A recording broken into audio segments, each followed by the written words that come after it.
Our guest speaker tonight is Charley Shirley. He's the Director of Development at Lutherdale Ministries. He's also a volunteer here with our Crossroads Ministry. And he's going to present tonight networking and informational interviews. Please welcome Charley Shirley.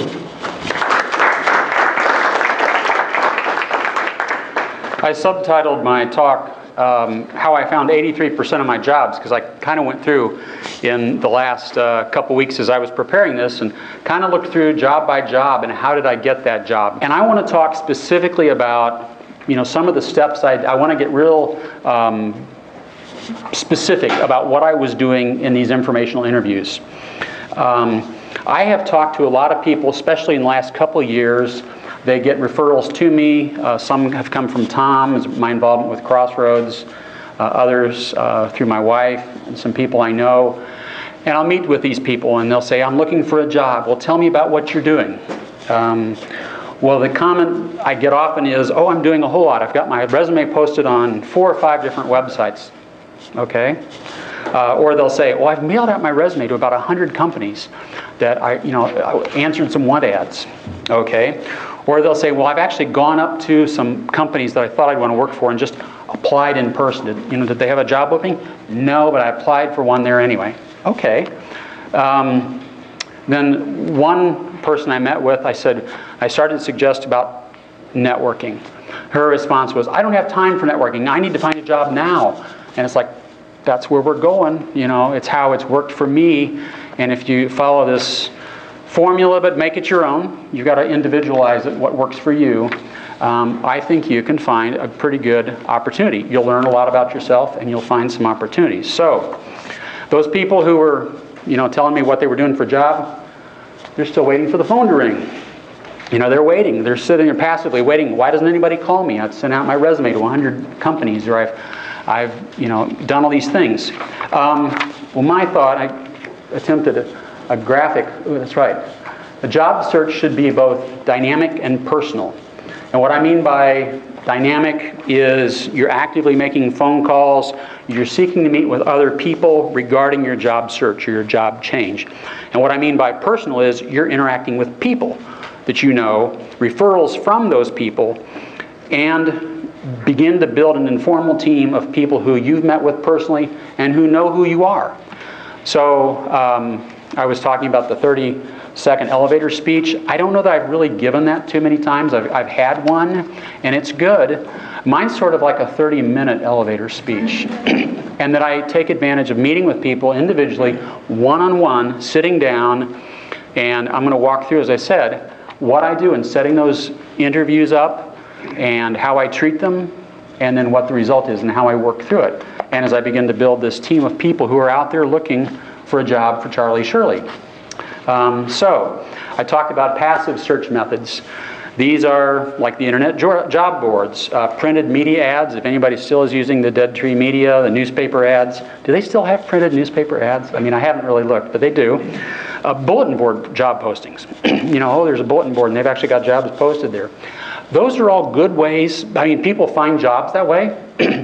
I'm not disrespecting that. I have found jobs through want ads, but I'm just saying the majority of the jobs that people find, the majority of jobs that get filled are filled through some sort of a networking where you're meeting people. The other thing I talked about impersonal search methods, and what I mean by impersonal is you're really not interacting with people on an in-depth level. So, going and filling out an application. Unless you go into the company and you talk to somebody and they show an interest in you and you actually have a discussion about it, then maybe that qualifies over to personal and you just kind of got lucky that day when you went in and somebody in the HR department had a chance to spend 30 minutes with you. But usually, when I hear people talk about they just go into the company and they've applied for a job, hand them the resume, and then they walk out, you haven't done anything to differentiate yourself from other candidates. Or you go to a job fair. Job fair is good. People find jobs through job fairs. But unless you use that interaction with that person to say, can we talk further? You'd go up to the person and maybe he has a job there, and it's okay if you apply for the job, but you say, Sam, can I just come by and talk with you sometime for 30 minutes and get your thoughts on my job search? Regardless of whether he's hiring you, it just is a way of beginning to talk to somebody about your job search. The other ones, and I'm not dissing social media, but LinkedIn, Facebook, those are all good ways. And I've got a Facebook page, I've got a LinkedIn page, and that's a good way to find out who's connected to who. Those all have a purpose and can help you in your job search. They should supplement what you're doing when you're networking. So, informational interviews. They're planned, they're personal, and it's a chance for you to practice. What I mean by planned, they are prearranged meetings, not just a casual discussion or visit with an old friend you saw at the Y. You are meeting for the express purpose of discussing your job search and your career and your next steps. What I mean by personal, you're interacting with a person, not a computer, not a piece of paper. You're interacting with a person. You're talking back and forth. And when I say practice, one of the best things this has done for me in the past has given me a chance to practice and perfect my interviewing skills. When I met with my Bible study friend Dan the day after I got laid off from my last job, it was a kind of a rambling, babbling attempt at that first, explaining my job search. Didn't do too well. And when I talked with my friend Ron the next week, even though he gave me the want-ad for my current job, I was getting my story together. I was kind of beginning to learn how to explain what happened and what I'm looking for next. And each one of those interviews I had, or those discussions or those meetings or the networking, whatever you want to call them, I had a chance to explain my story, and the more I did it, the better I got at it. So when I actually did have the real interview for the real job, I was getting polished because I'd gone through it a number of times. There's nothing like really having a dress rehearsal. So that's what a lot of times these informational interviews serve to do, is be a dress rehearsal for a real interview. So how to start? What do you do to start? Well, you get out your spiral notebook. This is what I'm going to tell you my formula. You can change it. Spiral notebook, and you start making a list of everybody you know or you think that might be helpful. Suggest family, friends, church members, parents of your children's friends, people you volunteer with, people you share a hobby with, people you used to work with, people, your neighbors. Who can throw out another idea of somebody you could just be somebody you might look at, just start talking? What? A former boss who liked you? Who thought you did good work? Any other ideas of people you just might go and talk with? Your barber. Your barber. You never know. Crazier things have happened. They know a lot of people. Where you work out. Where you work out, yeah, at your Y or whatever. Professional organization. You can do that, yeah. If you're a member of a professional association of people who do like what you do. For me, it was the Association of Fundraising Professionals, and I started making a list. Okay, who are the people I know? And that was a great way to get connected with people who knew about job opportunities. As I said, I used the spiral notebook. Even though I'll ultimately transfer all my contact information over to a 3x5 card, I just make the list in the spiral notebook. Sometimes, and I take that book with me to my interviews. And so sometimes I'm out there at the interview and I'm new clean page, for this next interview. Start out, I gotta find it. I don't have too many clean pages. Wow, I gotta get a new notebook here. Clean page, start at the top, the date, person. I'll write down comments that they make, and I'll write down the names of people that they suggest. And so sometimes when I'm having this notebook with me, and several weeks later I'm meeting with, Joe Blow, and he's giving me the name, I'm thinking, oh yeah, Sarah Smith gave me that name a few weeks ago. That's interesting, and you begin to put it together how these people, and the name that Sarah Smith gave me 3 weeks ago might have been one of my lower priorities, and suddenly I think, okay, I've been given this name twice. I need to think about that. So, now as I mentioned also, when you get started, start with people who are friendly to your cause. I started with my friend Dan. I started with people I knew from Rotary Club. When you have a job loss, you do have to grieve that loss. And for me, both for example, when I was going through the grief period of losing my first wife, Bev, it was a period of 12 to 15 months. The more I talked about it, people were just godly people who were patient with me, telling the same story and about my loss. And they loved me through it, but I had to talk about it. And there's some truth to talking about it. You meet somebody who's gone through a loss, and they haven't had a chance to talk about it, and you're thinking it's years later and they're still talking about it, you know? So if you've lost a job, grieve, talk about it, and then bury it. Let it go. I mean, literally, begin to move on from that loss. So, okay, enough counseling for tonight. Let's move on. How to organize and prioritize. As I said, I take each name, I copy it down on a 3x5 card, so I have name, address, phone number, email address, maybe if you've got that. How I met them, the name of whoever referred me to them, or if it's somebody I knew, just say, former job, you know. But the idea is to keep track of it. And leave some white space on there because you'll have some other notes there too. And then I shuffled them out into 3 stacks: high priority, medium priority, low priority. And I picked up the high priority stack and said, okay, these are the people I will start calling today. So, how to call and set up the interview. I'm going to kind of demonstrate what I've done. A typical phone call goes like this. Hello, Ms. Jones. My name is Charlie Shirley. I'm conducting a job search. And Mr. Smith, a friend of yours, thought it might be helpul if we talked. And you said you could be helpful. Pause, she'll talk, you know. What I'm looking for is 20 to 30 minute period of time where we could meet and I could get your thoughts on my resume and some inputs on some next steps that I should take. You know, talk. I learned that from the old Charlie Brown cartoons. Remember that? That's what the teacher said. Anyway, so I said, well, maybe we could meet at your office or the Starbucks down the street from your office or on your way to work or whatever. You work out a deal. And then I even suggest, because I've got my calendar there, Ms. Jones, would next Tuesday work for you? Pretty bold, but I just kind of like, hey, I'm ready to meet with you. I think you're going to be helpful. And I give them even suggest a date. Well, no, Tuesday won't work, but how about a week from Thursday? Okay, great. And I make a note, Thursday. And you work out the deal. Be natural, be yourself.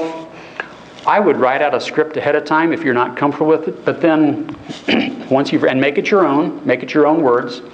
But when you actually start making the calls, set the script kind of aside. You don't want to be sitting there reading it. You ever had somebody call you, you can tell they're reading a script, and if you interrupt them, they go, oh, wait, where was I? I'm confused now, where to go back? So anyway, smile, you know, watch yourself in the mirror as you talk. If you frown while you're talking, you sound like you're frowning. But if you smile, it comes across, and it gives you more of a positive mental attitude. Okay, how to handle objections. And I went into some depth here as if I have lots of people object, and I don't. I'm going to go through like 5 different objections. And I don't have people object a lot, but I guess the pushback I get often is like, oh, people will think this is weird. Or, so let's go with the objections. Let's talk about them and how I would typically handle them. First, though, the first objection, you're talking to Ms. Jones. Hi, Mr. Smith, thought it would be helpful if we got together and talked about I'm in the middle of a job search. Well, Charlie, my company's not hiring. You know, I understand, Ms. Jones. And I'm not asking you for a job, but Mr. Smith thought you might be helpful in my search and could give me some feedback on my resume and maybe some thoughts on who I could talk to. Would next Tuesday work for you? Again, I go right back to, I want to meet with you in person. Or objection number 2. You know, well, Charlie, why don't I just give you the name of our HR recruiter, you know, Betty Smith. She'd maybe be able to help you.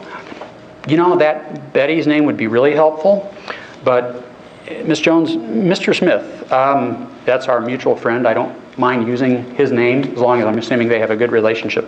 Mr. Smith thought it would be really great if I could meet with you in person, and would sometime later this week work, or next Tuesday, you know, whatever it is.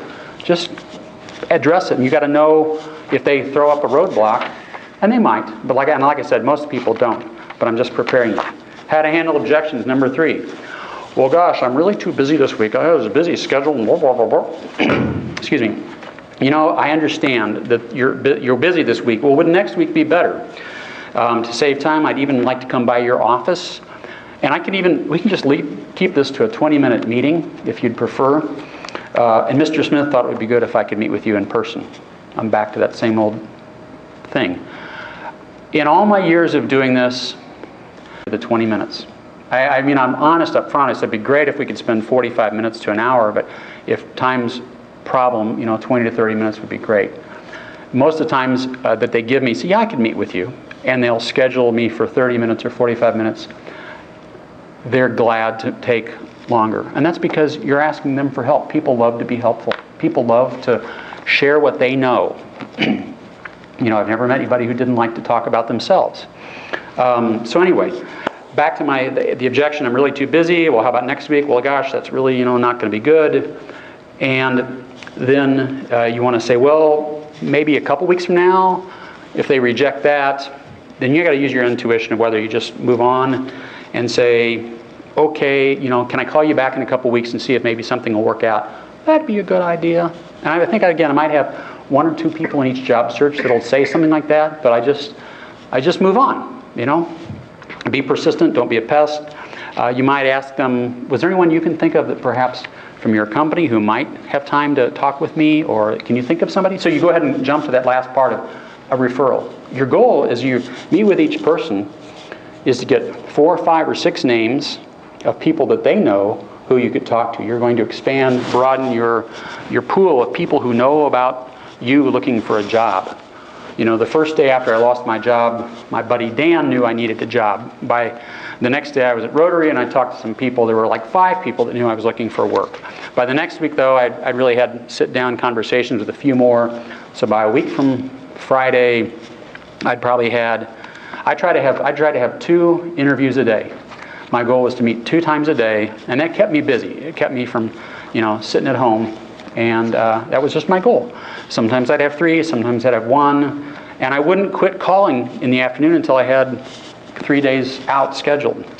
Anyway, how to handle objection number 4. Well, Charlie, why don't you just email me your resume?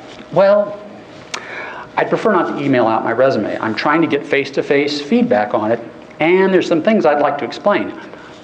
Mr. Smith thought you might have some suggestions and thought we should meet in person. Could you meet sometime next week?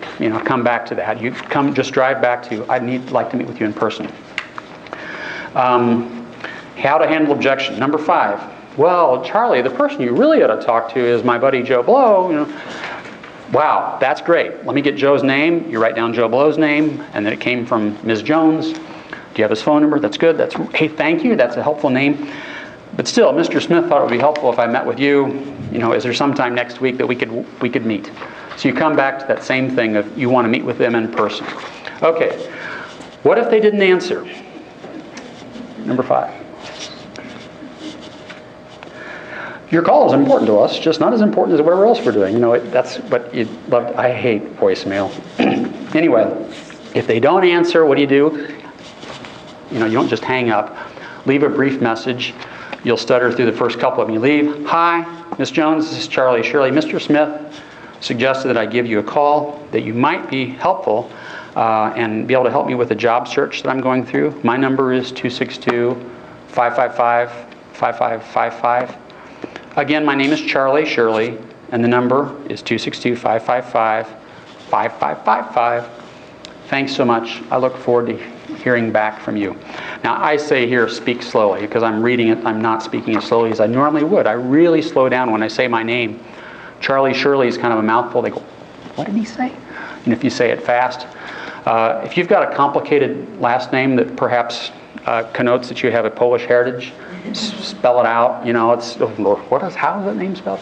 I get, probably once a week at work, I'll get a voicemail from somebody, and I'm like, I couldn't catch the name. They say it so fast, and then they read the phone number off right at the end of their message, so that then it's like the end of the message, and if I hit the start, it doesn't back up, it goes back and repeats. And I'm listening to the whole message, get to the last 4 or 6 digits of the phone number, and I just can't make it out. I hate that. So speak slowly.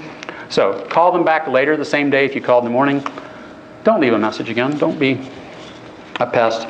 Call them back once a day. Don't leave a message. Maybe that 3rd or 4th day out, leave another message. Let them know you're pursuing them.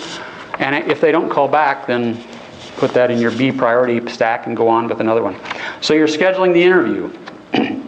Okay, next Tuesday at 10 at your office would be great, or at Starbucks, whatever. That sounds great. I appreciate your time, Ms. Jones. Here's my cell phone number in case something comes up and you need to contact me. Give them a way to contact you if they need to reschedule. And that's just, you're being polite, you're letting them know that you acknowledge they're busy. So it's just something you can do, so you've scheduled the interview. Okay, having a proper mindset. When you go to these interviews, these discussions, treat them like a real interview.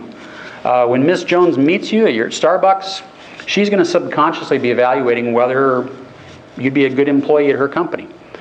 That one fellow who was in healthcare that I met with years ago didn't know he had a job opening when I walked in there, and I'm networking. You know, I'm glad, and for what was appropriate for my career, that kind of work is to be in a suit and tie. So I'm glad I dressed up that day, and you know, even though I just thought it was an informational interview, he was evaluating. Or Miss Jones might be deciding whether she wants to refer you to some other contacts she knows. Okay, is this guy somebody I really want to, you know, give some of my best friends' names to? Yeah, okay, I think he is. So, you know, again, you want to act the part, act like a real interview. And then, of course, she also might be deciding if she wants to unfriend Mr. Smith. Jerk, I can't believe he gave me this guy's name. Anyway, preparing for the interview. And I've got, this is where you can use the internet. Yay, internet. Yay, research. And you can go spend some time. You want to research Miss Jones at her company, the whole bit. Research her company, find out what the company that she works for, what they do. And this way, when you meet, you can sound very informed about her company and perhaps even what she does. So if it fits in your conversation, it doesn't hurt to throw some factoid out there about her company. And she'll think, this guy or this gal is prepared. They really are professional. That's interesting. My one parting comment is don't creep her out with some personal data you learned. I was interviewing somebody to be an assistant when I worked at the hospital, and I was looking for somebody who'd be kind of like a development associate, not a secretary, but someone who could help me with things, and we're talking about some of the things I'd like her to be able to do. Like I said, you know, love for you if you can like research some of our donors, find out what you know about them. There's a lot of public information out there. And she, oh yeah, I was a paralegal, so I'm trained on that. Really? I mean, like, so you research, you know how to research people? She goes, well, I researched you. Really? What do you know? Well, I know you're married, you have 2 daughters, they both go to Brookfield Central, and she, when all this stuff is like, oh, well, sure enough, it was out on a website of a company or an organization that I was serving on the board, and I forgot that my bio was out there, but she'd done her homework. She wasn't being weird. She told me after I prompted her to tell me how good are you at research, and she could tell me that stuff. But that's, you know, there's a lot of stuff out there. Just don't be creepy when you're talking to them.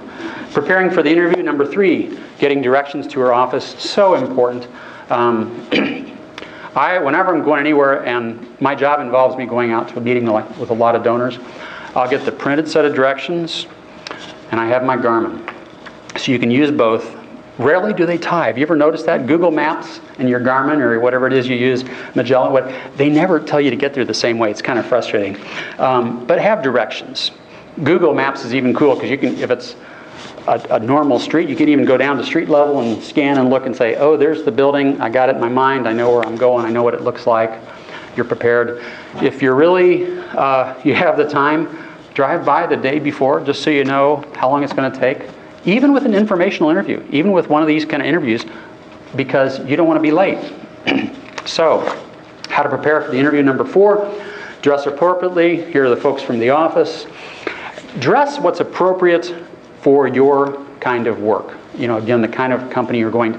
I'm not saying if you're looking for a job as a mechanic that you want to show up in a 3-piece suit. You know, what would be appropriate? My jobs when my interviews when I wasn't sure, I was wearing slacks, a blue blazer, and a tie, just because it kind of fits in all circumstances. I've had people who wanted to come to me and do informational networking interviews, and they showed up in a t-shirt and blue jeans, and I'm thinking, really, I was just surprised, but it was a younger person, kind of just a few years out of college, so. And we start talking, and he didn't have anything to write on.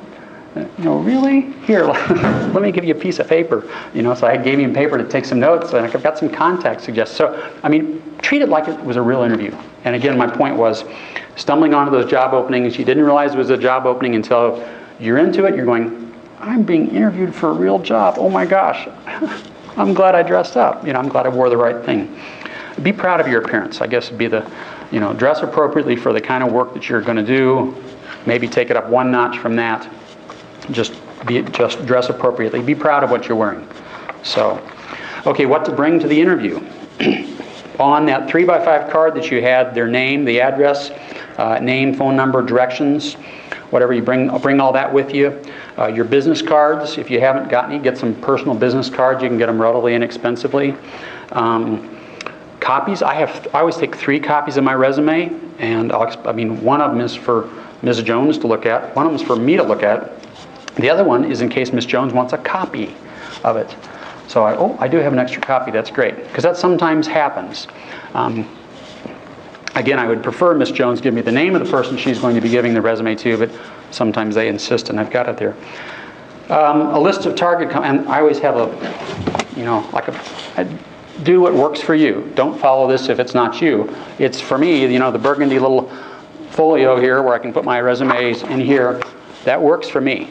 I also will then have maybe my thin spiral notebook in here too, but that's kind of what I show up at these interviews with, have my things here. I also have in there a list of target companies, some other companies that I might love to work for. And if you get to that point in the discussion, throw out those names. For me, in the nonprofit world, I could suggest a couple of nonprofits that I thought that would be really sweet. Do you know anybody who works at this nonprofit? Because that's something you can talk about. Have a working pen, maybe not a quill pen, but a real pen and a spare. I can't tell you how many times I get in one of these and I'm nervous and I've broken the pen. I'd say been, one time in each set of job searches, the pen doesn't work and you're sitting there going, just a minute, like that, and you end up borrowing a pen, so bring a spare.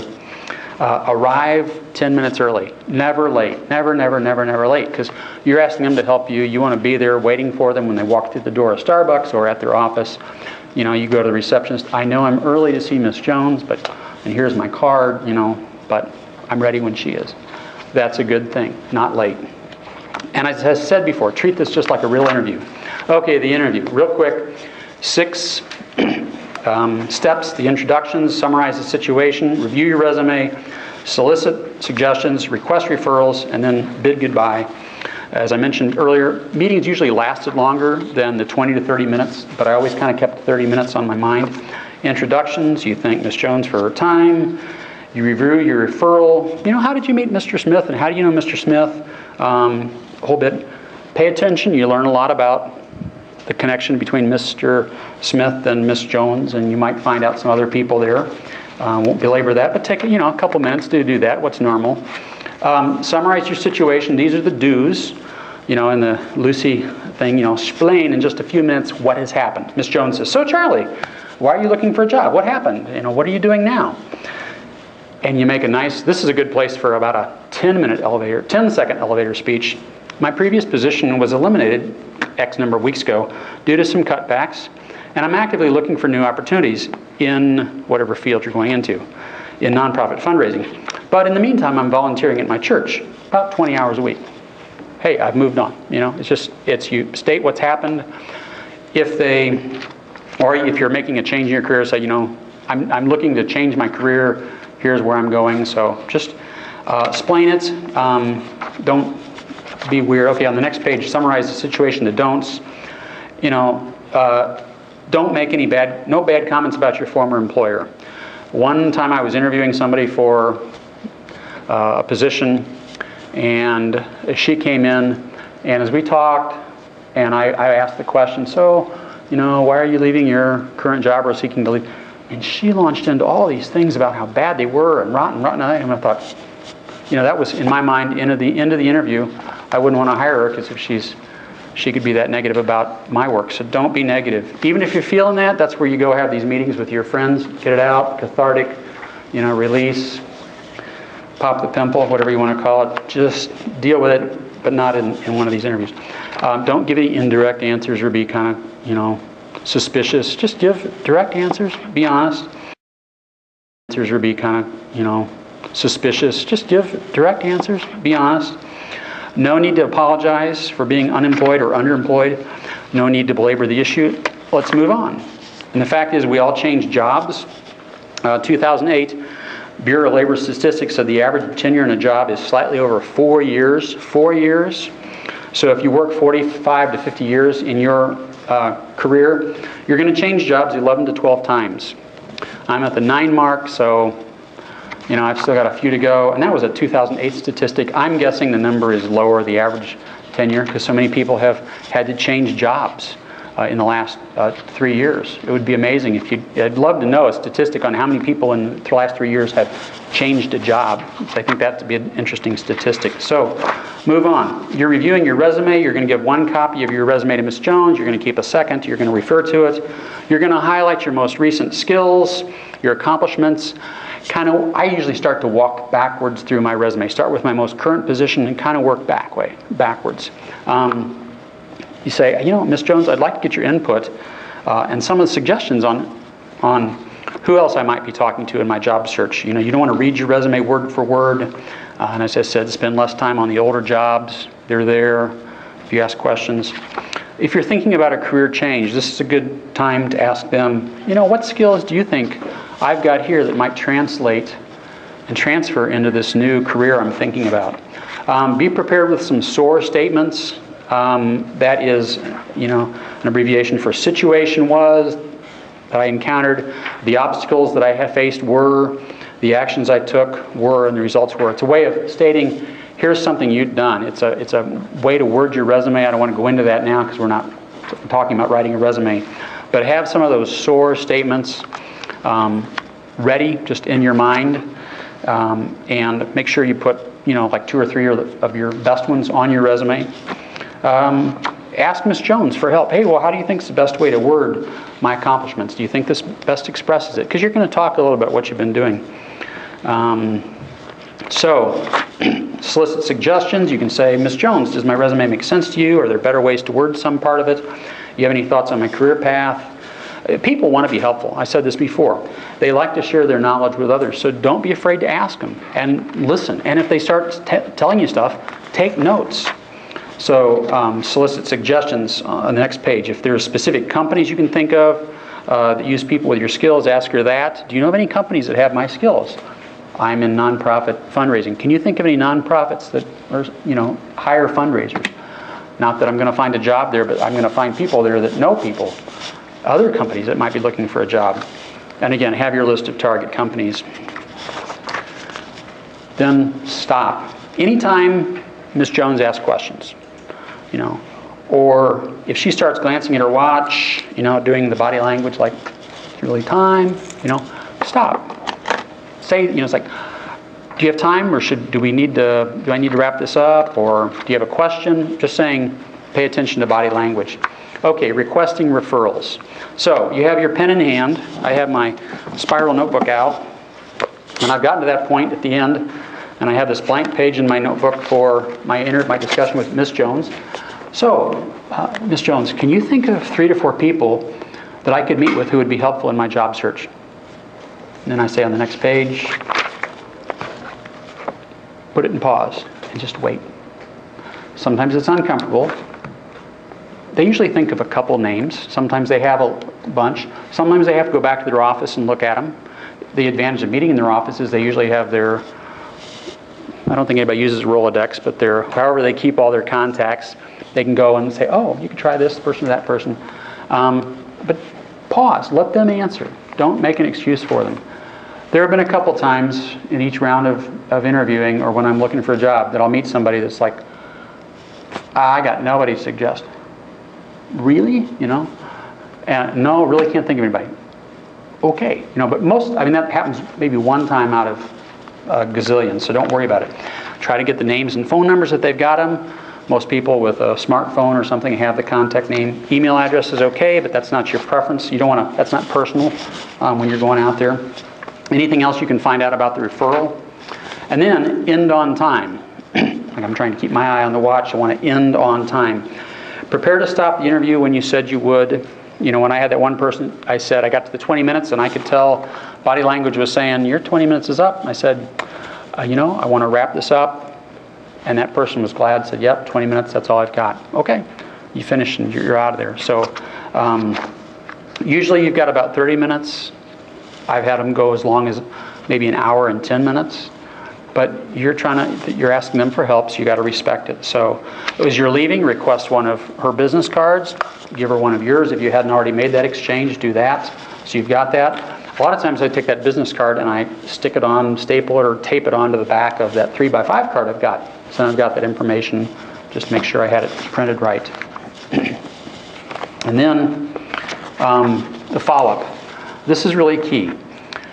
Go home, if you've had 2 interviews that day, go home or between interviews, whatever it is, handwrite a thank you note that day. You know the old kind? You buy you can buy like a dozen of them at Walmart's or whatever, or Walgreens.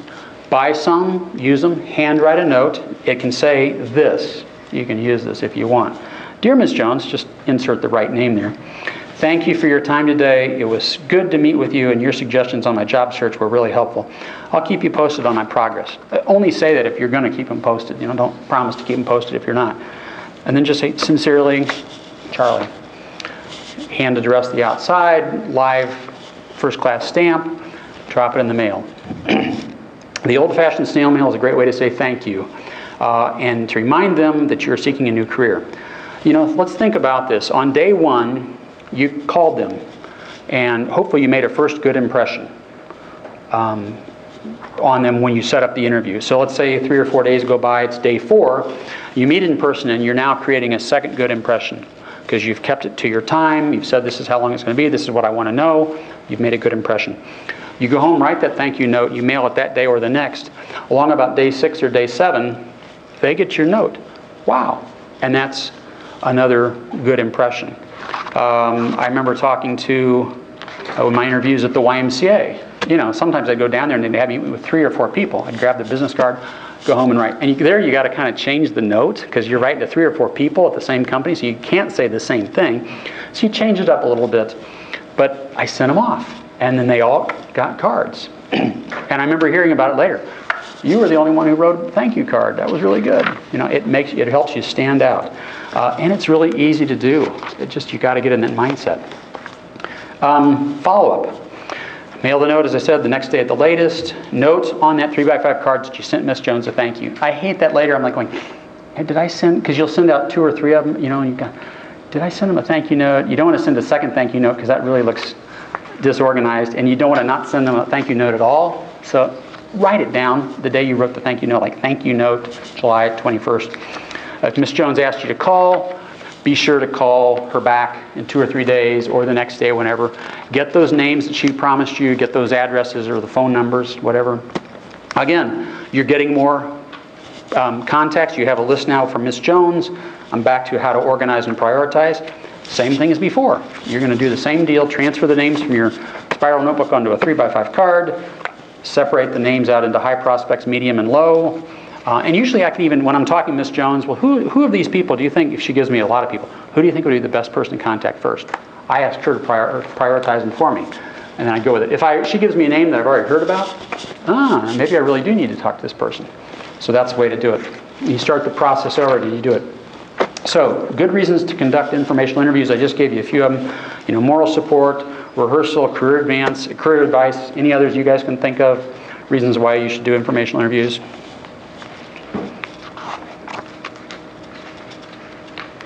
Any other advantages to it?